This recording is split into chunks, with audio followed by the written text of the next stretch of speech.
Bismillahirrahmanirrahim. Alhamdulillahirabbil alamin arrahmanir rahim maliki yaumiddin. Iyyaka na'budu wa iyyaka nasta'in. Ihdinas siratal mustaqim. Siratal ladzina an'amta 'alaihim ghairil maghdubi 'alaihim waladdallin. Amin. Assalamualaikum warahmatullahi wabarakatuh. Alhamdulillah wa syukurillah wassalatu wassalamu ala rasulillah wa ala alihi wa sahbihi wa man tabi'ahu wa wala. Rabbi syrah li sadri wa yassir li amri wahlul 'uqdatam min lisani yafqahu qawli. Subhanaka la 'ilma lana illa ma 'allamtana innaka antal 'alimul hakim. La haula wa la quwwata illa billahil 'aliyyil 'azim. Amma ba'd. Alhamdulillah, syukur kita kepada Allah Subhanahu wa taala kerana pada malam ini kita sambung kembali kuliah kita, yang mana kuliah kita ni adalah rintitan ataupun urutan tanda-tanda kiamat yang besar. Tanda-tanda kiamat yang besar yang akan berlaku di akhir zaman, yang pasti akan berlaku di akhir zaman. Ya, dan mempercayai tentang adanya hari kiamat itu adalah termasuk di antara rukun iman yang 6. Ya. Jadi sebagai orang Islam, maka kita hendaklah mempercayai tentang adanya hari kiamat. Dan hari kiamat itu tidak akan berlaku selagi tidak berlakunya tanda-tanda, ya, tanda-tanda kiamat. Ketika Rasulullah sallallahu alaihi wasallam ditanya oleh malaikat Jibril, "Mata sa'ah?" Bilakah akan berlakunya kiamat? Maka kata Rasulullah, yang bertanya lebih tahu dari yang ditanya. Yang bertanya lebih tahu dari yang ditanya. Maknanya yang ditanya siapa? Rasulullah. Yang bertanya yang menanya siapa? Yang menanya adalah malaikat Jibril. Ya. Jadi artinya Nabi Muhammad sendiri pun tidak tahu bila berlakunya kiamat. Tidak ada yang tahu. Jadi kalau ada orang mengatakan aku tahu bila akan berlaku kiamat, maka orang itu berdusta. Sebab Nabi sendiri pun tidak tahu. Tetapi walau bagaimanapun Nabi memberikan tanda-tanda kiamat. Tanda-tanda yang mana tanda itu membuktikan kiamat tak lama lagi akan berlaku. Kiamat tak lama lagi akan muncul. Dan minggu lepas kita telah bincangkan, yaitu matahari akan terbit dari tempat tenggelamnya. Ya, matahari tenggelam di mana sekarang ni? Sekarang ni matahari tenggelam di barat. Maka akan berlaku nanti matahari akan terbit dari barat pula dan tenggelam di timur. Ini adalah tanda kiamat yang besar. Ya, yang mana ketika itu semua yang melihat yang tidak beriman sebelum itu terus beriman. Amanu ajma'un, semua beriman kepada Allah. Ya, tetapi sudah terlambat. Kemudian orang-orang yang dulu tidak melakukan ibadah, bila nampak matahari terbit dari barat, barulah ketika itu cepat-cepat ingin beribadah. Ada yang terus datang ke masjid, ada yang wanitanya tidak menutup aurat, terus menutup aurat, tetapi sudah tidak berguna lagi. Bahkan ketika itu ustaz-ustaz pun tidak lagi ada gunanya untuk berceramah. Dai-dai, pendakwa-pendakwa, ulama-ulama sudah tidak ada guna lagi untuk berdakwah. Kenapa? Kerana waktu itu pintu taubat sudah ditutup. Ya, pintu taubat sudah ditutup, tidak dikira lagi. Tidak dikira apa-apa lagi selepas itu. Tidak dikira lagi. Jadi kalau ada orang dakwah, mari-mari bertaubat, taubat tidak guna sebab matahari sudah terbit dari barat ketika itu, menggemparkan dunia ketika itu. Kemudian selepas itu akan berlaku lagi turutan tanda kiamat yang seterusnya. Ya, kita dah bincangkan tanda kiamat yang besar. Yang pertama Ad-Dukhan, yang kedua Ad-Dajjal, yang ketiga turunnya Nabi Isa alaihissalam, yang keempat datangnya makhluk Ya'juj wa Ma'juj, kita sudah bincangkan. Yang kelima terbitnya matahari dari barat. kan? Dan yang keenam adalah datangnya satu binatang yang dikatakan dabatul ar. Dabatul ar. Inilah yang kita nak bincangkan pada malam ini. Ya, dabatul ar. Apakah itu dabatul ar? Dabatul ar ini mengikut istilah bahasa adalah makhluk yang berjalan di atas muka bumi, makhluk yang melata di atas muka bumi. Ya, manakala menurut istilah pula ad-daba adalah sejenis binatang yang akan keluar di akhir zaman apabila manusia dalam keadaan ketika itu sudah lupa dengan Allah Subhanahu wa taala, ya. Maka mengikut Imam Al-Hafiz Ibnu Hajar, ya, ikut Imam Ibnu Hajar Al-Hafiz mengatakan bahawa binatang ini akan muncul di pagi hari ketika matahari terbit dari arah barat. Minggu lepas kita sudah bincang, maka ketika matahari terbit dari barat, pagi-pagi itu semua terkejut dan semuanya pakat-pakat beriman. Yang dulu tidak mau ibadah terus mau ibadah.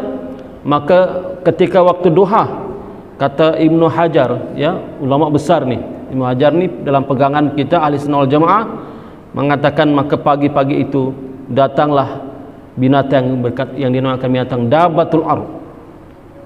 Binatang ini ganjil sekali, ganjil, kerana ia dapat berbicara dengan manusia. Binatang ini dapat bercakap-cakap dengan manusia. Binatang ini, ya, berbicara dengan manusia.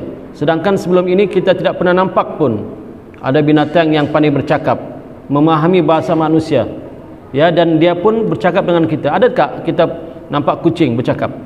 Tidak. Kambing? Tidak. Lembu? Tidak. Tapi ini kali binatang ni pelik dan ajaib, kerana binatang ini boleh berbicara, bercakap dengan manusia. Bahkan tugasnya adalah, yang pertama tugasnya turun datang, ya, kepada manusia adalah yang pertama untuk menjelaskan siapakah yang beriman dan siapa yang tidak beriman, siapa yang Islam dan siapa yang kafir. Itu tugasnya. Tugasnya menentukan orang itu kafirkah atau Islam, orang itu Islamkah atau kafir, sebagai kesempurnaan dari tertutupnya pintu taubat. Kerana kalau sudah pintu taubat tertutup, apa guna lagi ibadah? Tidak ada guna. Jadi dia akan datang, bahkan dia akan kejar manusia. Manusia melihat dengan dabatul ar ni, maka manusia dia takut lari, tapi dia kejar. Tidak ada seorang manusia pun yang terlepas, ya. Tidak ada seorang pun manusia yang terlepas. Bahkan dabatul ar ni, dia ni membawa tongkat Nabi Musa alaihissalam dan cincin Nabi Sulaiman alaihissalam.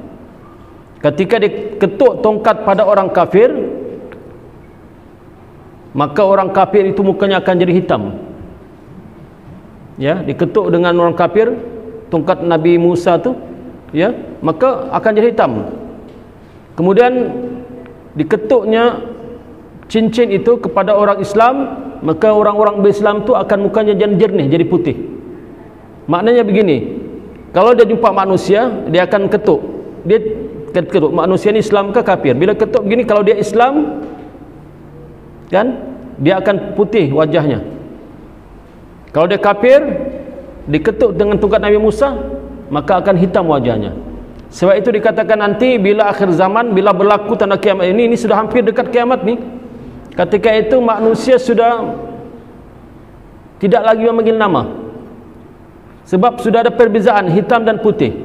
Bila kita nampak orang tu hitam, bukan hitam kerana warna kulitnya seperti negro, tidak, tapi hitam tidak ada nur, tidak ada cahaya, hitam gelap hatinya. Maka kita akan panggil hai kafir, maka orang kafir pun panggil orang Islam hai Islam. Begitu. Ini disebut dalam hadis Nabi Muhammad sallallahu alaihi wasallam, ya. Jadi orang yang beriman akan jelas keimanannya dan orang kafir akan jelas kekafirannya, ya. Kerana seperti mana saya sebut tadi, binatang ini membawa cap keimanan, ya, dan juga cap kekafiran. ya, dia akan bawa binatang ini. Jadi macam manakah bentuk binatang ini? Ditulis dalam kitab bahawa binatang ini bentuknya agak ganjil, ya, binatang ini, kerana dia menyerupai binatang-binatang, bahkan kebanyakan binatang-binatang yang ada di atas muka bumi ini serupa, menyerupai. Diambil sikit-sikit, diambil part sikit-sikit, iaitu kepalanya seperti kepala lembu. Binatang ini kepalanya seperti kepala lembu, kepalanya. Kemudian matanya seperti mata khinzir, telinganya pula seperti telinga gajah. Binatang ini telinganya besar seperti telinga gajah, dan tanduknya seperti tanduk rusa, lehernya seperti leher burung unta, dan dadanya seperti dada singa, dadanya, dan warna kulitnya seperti warna kulit harimau. Ekornya seperti ekor kambing, dan tingginya seperti tinggi unta. Binatang ini pelik, dia akan kejar manusia semuanya. Ini bukan cerita dongeng, tuan-tuan. Ini disebut dalam hadis Nabi Muhammad sallallahu alaihi wasallam, bahkan juga disebut, ya, dalam hadis-hadis yang sahih Nabi Muhammad sallallahu alaihi wasallam.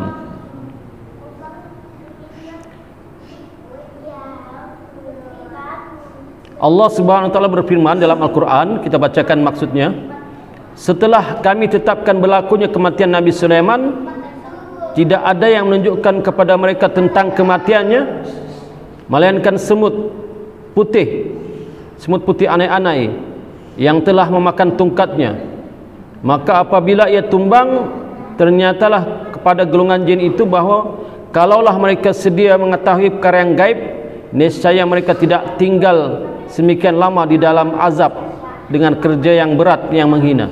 Ini cerita tentang Nabi Sulaiman, ya, cerita tentang Nabi Sulaiman.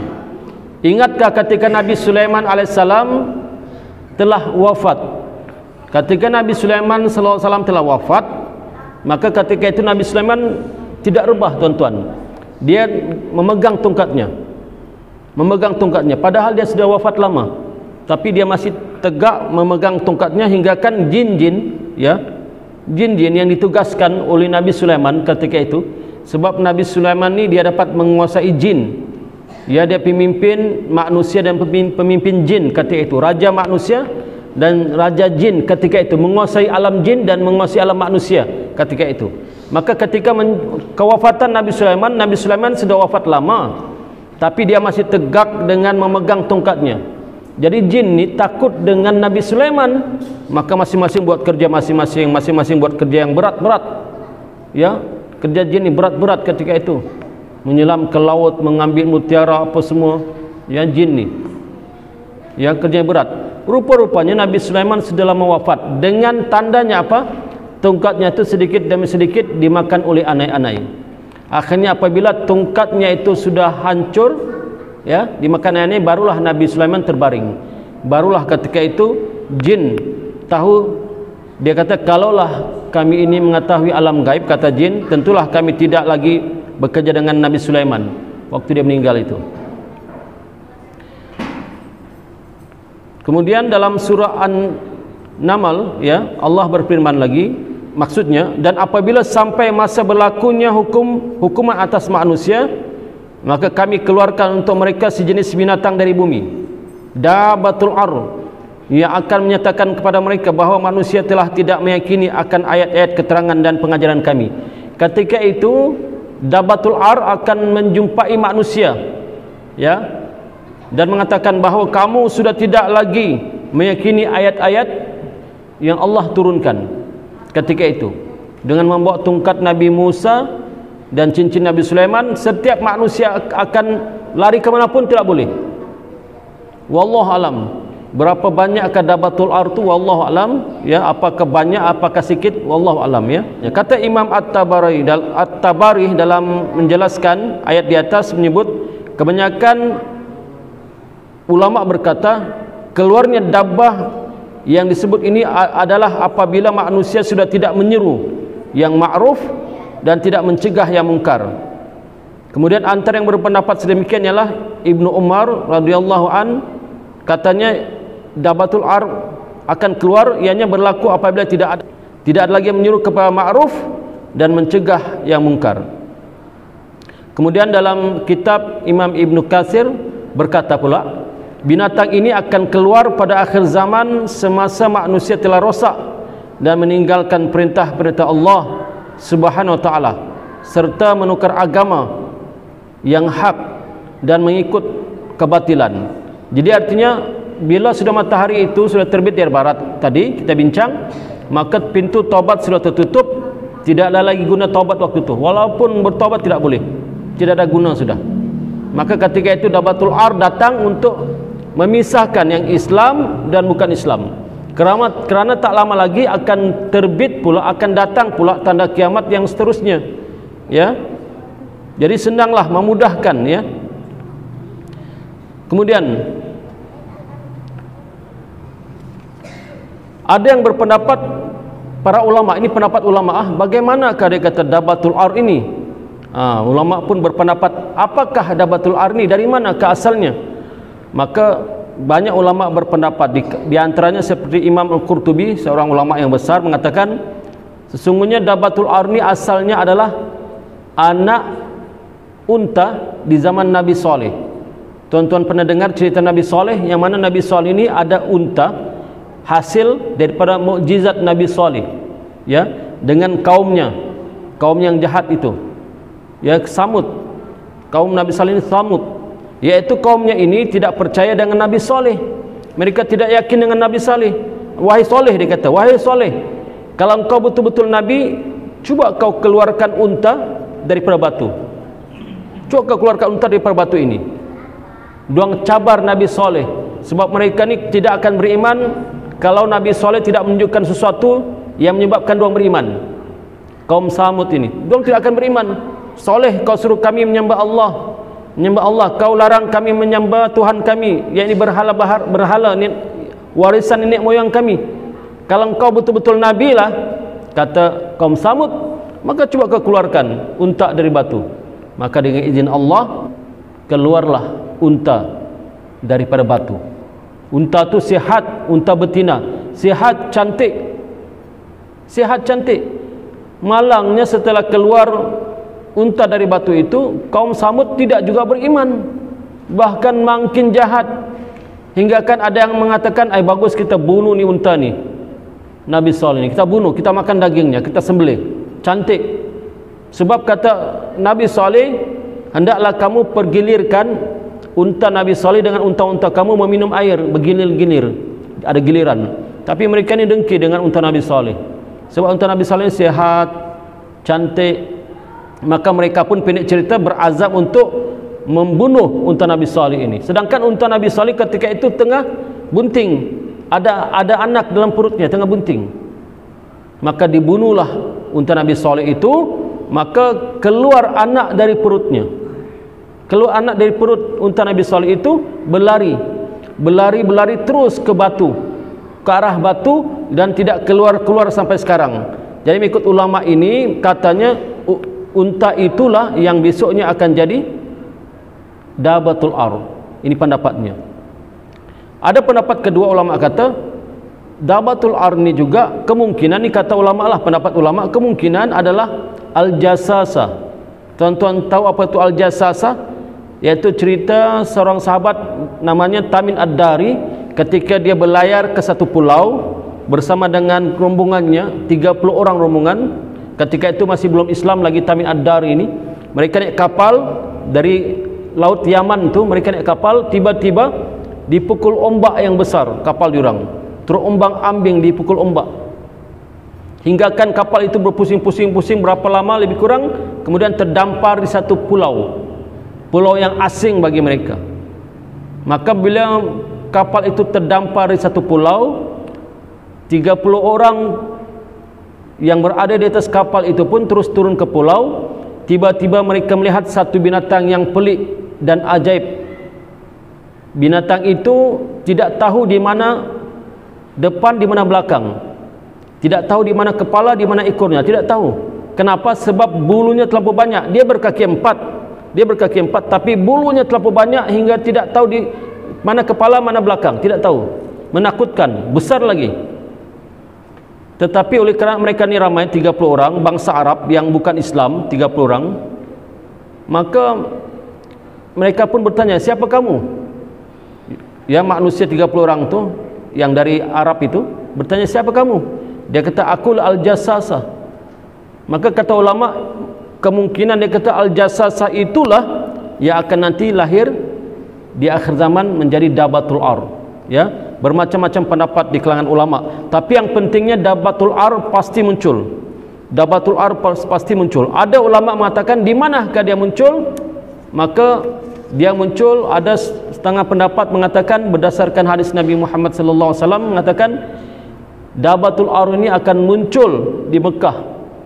Akan muncul di Mekah daripada tanah di bawah Mekah itu. Dan ada yang berpendapat dia akan muncul berhampiran dengan kota Mekah. Bahkan ada juga ulama yang berpendapat dia akan muncul di kawasan padang pasir dekat dengan Mekah. Subhanallah tuan-tuan ya. Dan Dabatul Ar ini akan membubut ataupun mengejar semua manusia ini untuk diasingkan. Ya, mana yang kafir, mana yang Islam. Dalam sebuah hadis yang diriwayatkan oleh Imam Muslim daripada Huzaifah bin Asid Al-Ghifari radhiyallahu anhu, katanya Nabi sallallahu alaihi wasallam muncul di hadapan kami tatkala kami sedang berbincang-bincang. Lalu baginda sallallahu alaihi wasallam bertanya, apakah yang kamu bincangkan? Maka kami menjawab, kami berbincang berkaitan kiamat.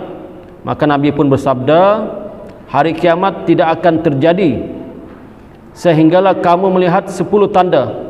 Ini tersebut tadilah, yaitu disebut Al-Dukhan, Dajjal, Ad-Dabbah, terbit matahari dari barat, turunnya Nabi Isa, munculnya Ya'juj Ma'juj, dan gempa yang berlaku, gempa bumi yang dahsyat berlaku di timur, di barat, dan di semenanjung tanah Arab. Dan akhir sekali adalah api dari negeri Yaman sehingga menghimpunkan manusia ke tempat perhimpunan mereka. Hadis sahih riwayat Imam Muslim. Manakala dalam hadis yang lain yang diriwayatkan oleh Abu Hurairah radhiyallahu anhu, Nabi sallallahu alaihi wasallam bersabda, badiru bil amal tulu'is syamsi min magharibiha au dukhan au dajjal au dabbah au khasah ahadikum au amrah au amra al-amah. Maknanya kata Nabi, bersegeralah dalam beramal. Kata Nabi, segeralah kamu beramal sebelum datang 6 perkara, yaitu terbitnya matahari dari arah barat, keluar asap ad-dukhan, munculnya dajjal, keluar ad-dabbah, dan perkara khusus daripada kalangan kamu, yakni kematian dan urusan kiamat. Jadi artinya hadis ini hadis sahih riwayat Imam Muslim mengatakan bahawa memang ad-dabbah ni tetap ada, tetap muncul, ya, tetap muncul, tetap ada, yang mana tugasnya adalah untuk menapis ataupun menyaring manakah yang beriman dan manakah yang tidak beriman, dengan membawa tongkat Nabi Musa alaihissalam dan cincin Nabi Sulaiman alaihissalam. Diketuk tongkat pada orang kafir, maka orang kafir itu akan berubah wajahnya jadi hitam, dan disapu cincin ke muka orang beriman, maka orang beriman itu mukanya akan bercahaya. Inilah yang akan membezakan nanti. Sebab selepas ini nanti tuan-tuan yang dikasih sekalian, selepas berlakunya ad-dabbah ini, maka akan ada satu lagi tanda kiamat besar juga, yaitu setelah dipisahkan ini Islam, ini bukan Islam, kehidupan manusia seperti biasa tetapi tidak panggil nama, sebab sudah ada tanda-tanda, kafir, muslim. Orang-orang kafir sudah seperti berputus asa. Sebab kenapa? Sebab mereka tidak beriman, sedangkan mereka sudah melihat tanda-tanda kebesaran Allah. Maka akhirnya sebelum berlaku kiamat yang besar itu, sebelum berlaku kehancuran alam ini, sebab yang berada di waktu kiamat hanyalah orang-orang kafir tulin, yang dikatakan Luka ibnu Luka, bapaknya jahat, anaknya pun jahat, yang waktu itu sudah tidak ada tamadun lagi dengan manusia, tidak ada tamadun, tidak ada kasih sayang, hidup dalam keadaan huru-hara. Jumpa orang di jalanan yang laki-lakinya istri orang ke anak orang kentam, tidak ada tamadun, tidak ada undang-undang, pecah memecah habis, biasalah macam binatang lah. Kerana ketika itu orang Islam sudah Allah matikan semuanya dengan didatangkan satu angin yang lembut. Didatangkan satu angin yang lembut, angin itu selembut sutra, wanginya pula seperti haraman kasturi yang akan menutupi seluruh bumi ini, yang mengambil nyawa orang-orang yang beriman walaupun imannya seberat biji sawi, walaupun imannya sebesar biji sawi. Biji sawi tahu, cik itu, walaupun sebesar biji sawi, maka orang itu akan Allah matikan. Ketika itu juga seluruh bumi ini diliputi oleh angin yang lembut, yang halus seperti halus sutra itu, bahkan lebih halus daripada sutra, akan masuk di celah-celah ketiak manusia ini, kata hadis Nabi. Kemudian mematikan semua orang yang beriman walaupun imannya sebesar ataupun seberat biji sawi. Maka ketika orang beriman semua sudah tidak ada di muka bumi ini, yang tinggal hanya orang-orang kafir yang original saja, maka ketika itu barulah Allah datangkan tanda kiamat yang seterusnya, yaitu berlaku gempa di timur, gempa di barat, ya, gempa di Jaziratul Arab, yang gempa ni pula dahsyat-dahsyat semua, ya, dahsyat-dahsyat semua, diruntuhkan Kaabah pun runtuh, Kaabah semua runtuh. Maka ketika itu barulah berlaku kiamat yang sangat dahsyat, tuan-tuan. Berlaku kiamat yang sangat dahsyat, ya, semua runtuh, Kaabah sudah runtuh lah, Quran pun sudah diangkat, tidak ada lagi Quran, semua tulisan-tulisan Quran itu sudah diangkat, tidak ada orang beriman. Bahkan ada orang-orang yang tidak beriman ketika itu bertanya masing-masing, dia kata, aku pernah teringat dan terdengar ada satu kalimah yang pernah diucapkan oleh nenek moyang kita, tapi aku sendiri pun sudah lupa apakah kalimat itu. Kerana kata ulama berdasarkan hadis Nabi, tidak akan berlaku kiamat selagi ada orang yang menyebut Allah, Allah, Allah di atas muka bumi ini. Tidak akan berlaku kiamat selagi ada orang yang menyebut Allah, Allah, Allah di atas muka bumi.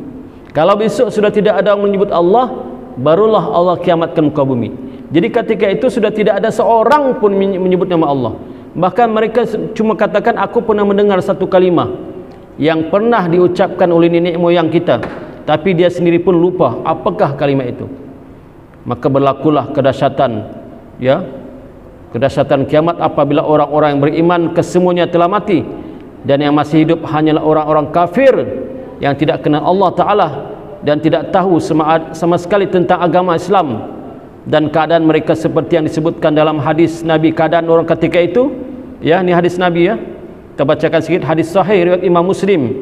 Maka yang tinggal lagi hanyalah orang-orang yang jahat, cepat seperti burung yang terbang untuk mengerjakan maksiat. Orang-orang jahat ini dia buat maksiat cepat seperti burung yang terbang, dan jahat seperti binatang pada akhlak mereka.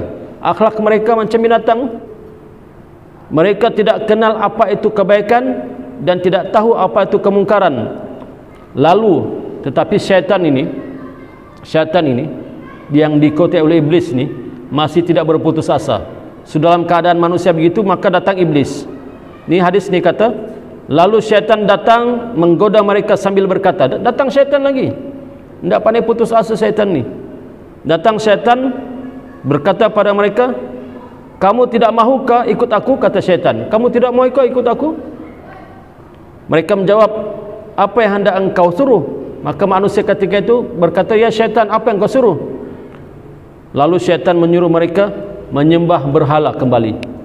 Maka kata syaitan, marilah sembah berhala kembali. Sudahlah mereka ni kufur, bertambah kufur lagi. Sudah mereka ni kafir, bertambah kafir lagi. Disuruh oleh syaitan. Sebab syaitan mau, syaitan ketawa, biarlah anak cucu Adam ini masuk neraka sama-sama dengan dia besok. Dia mau anak cucu Adam ni pun masuk neraka sama-sama dengan iblis. Sebab itu nanti di dalam neraka, orang-orang manusia ini marah dengan iblis. Sampai di neraka nanti anak cucu Nabi Adam, ya, marah dengan iblis. Tuan-tuan, anak cucu Nabi Adam ni bukan orang Islam saja. Orang bukan Islam tu pun anak cucu Nabi Adam tu marah dengan iblis. Wahai iblis, sebab engkau lah kayu masuk neraka. Wahai iblis, sebab engkau ni kayu masuk neraka. Maka kata iblis, bukankah aku telah bagi tahu padamu, sedangkan aku ini takut dengan Allah juga, tapi kamu masih mengikuti aku. Ya, kata iblis. Maka ketika itu seperti mana saya sebut tadi, tidak ada lagi manusia yang menyebut nama Allah. Ini hadis sahih juga. Hadis sahih Imam Muslim, an Anas ibn Malik radhiyallahu anhu anna Rasulullah sallallahu alaihi wasallam qala la taqumu as-sa'ah hatta la yuqalu fil ardi Allah Allah. Dari Anas bin Malik radhiyallahu anhu bahwasanya Rasulullah sallallahu alaihi wasallam bersabda, tidak akan terjadi kiamat sehingga tidak dikatakan Allah Allah di atas muka bumi ini. Hadis riwayat Imam Muslim. Tidak ada lagi orang. Jadi tuan-tuan, alhamdulillah ketika ini kita masih menyebut Allah, ya. Kita masih sebut Allah, bukan sangat di tempat kita, tempat lain seluruh dunia. Bahkan penduduk yang muslim mengikut statistik dikira penduduk dunia sekarang, zaman kita ini penduduk dunia hampir 8 bilion. Penduduk muka bumi ini telah dikira hampir 8 bilion. Yang beriman kepada Allah yang muslim cuma 2 bilion saja yang muslim. Jadi 8 tolak 2 berapa? 6 bilion itu bukan muslim. Subhanallah. Yang muslim cuma 2 bilion, 6 bilion itu bukan muslim. Bayangkanlah, ya, di akhir zaman. Sedangkan yang bukan muslim itu juga adalah anak cucu Nabi Adam, daripada keturunan Nabi Adam, tapi mereka tidak beriman kepada Allah. Bila ditanya setengahnya itu seperti pendapat Darwin, dia katakan kami bukan berasal dari Adam. Jadi dari mana kamu? Kami berasal daripada monyet, katanya. Ya, buruklah, buruk atau monyet. Ketika itu masih belum bertamadun, lama-lama membina tamadun, menjadilah orang. Itu pendapat yang salah, pendapat akal yang cetek. Walaupun dia doktor, walaupun dia profesor, dia pendapat yang salah. Semua manusia yang berada di atas muka bumi ini adalah keturunan dari zuriat Nabi Adam alaihissalam. Cuma ada yang beriman dan ada yang tidak beriman. Orang yang tidak beriman ini daripada dulu pun ada. Dari zaman Nabi Idris ada yang tidak beriman. Dari zaman Nabi Nuh berapa ramai orang tidak beriman. Tuan-tuan ingatkan, Nabi Nuh umurnya berapa? Nabi Nuh umurnya 950 tahun. Umur Nabi Nuh 950 tahun. Tidak sampai 100 orang pun yang menjadi pengikut Nabi Nuh alaihissalam. Begitu lama Nabi Nuh berdakwah, 950 tahun umurnya, tidak sampai 100 orang pun yang beriman dengan Nabi Nuh alaihissalam. Bayangkanlah ketika itu, ya.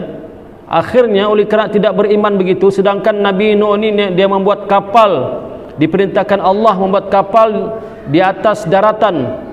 Di atas daratan, jadi orang-orang yang bukan muslim, yang tidak beriman dengan Nabi Nuh mengatakan Nabi Nuh gila.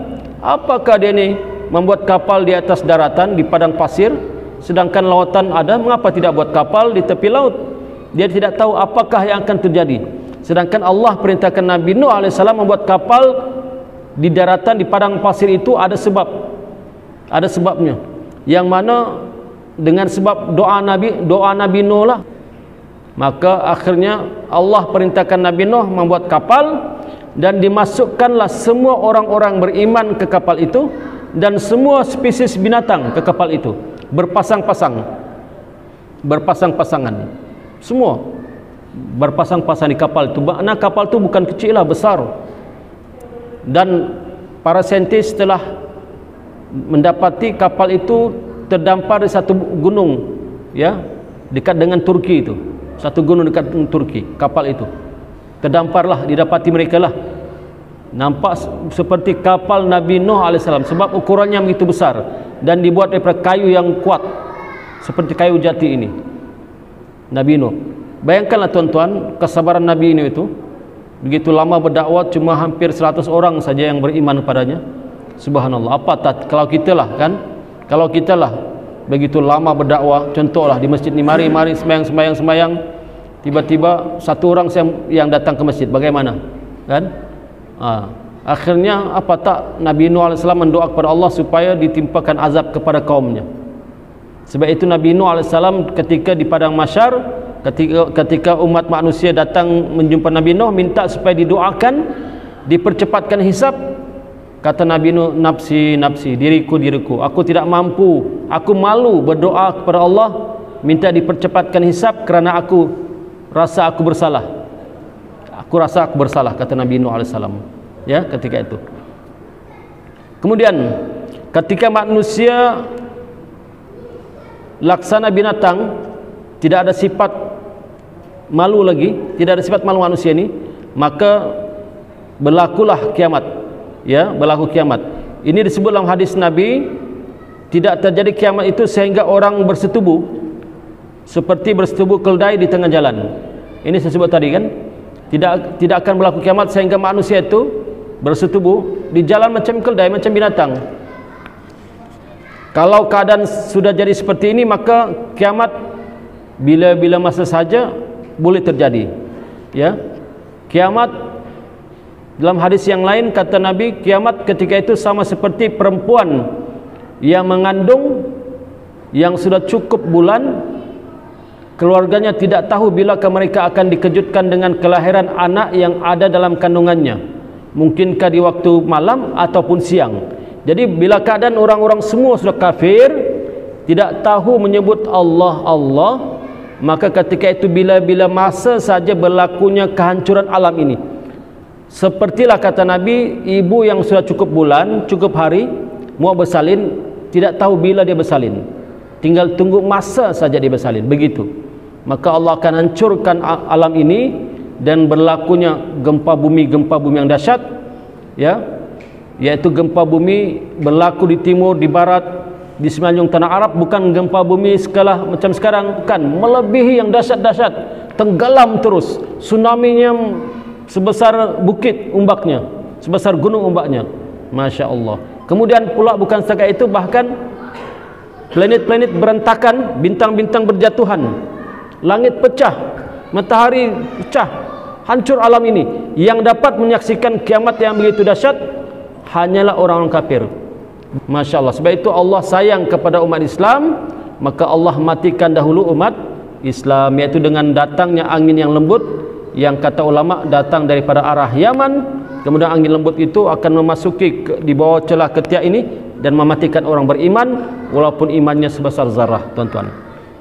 Jadi mudah-mudahan dengan berakhirnya kuliah pada malam ini, maka selesailah kita baca kitab ini, yaitu kitab karangan Syekh Fahmi Zamzam, kitab Hampir Kiamat Tiba, ya.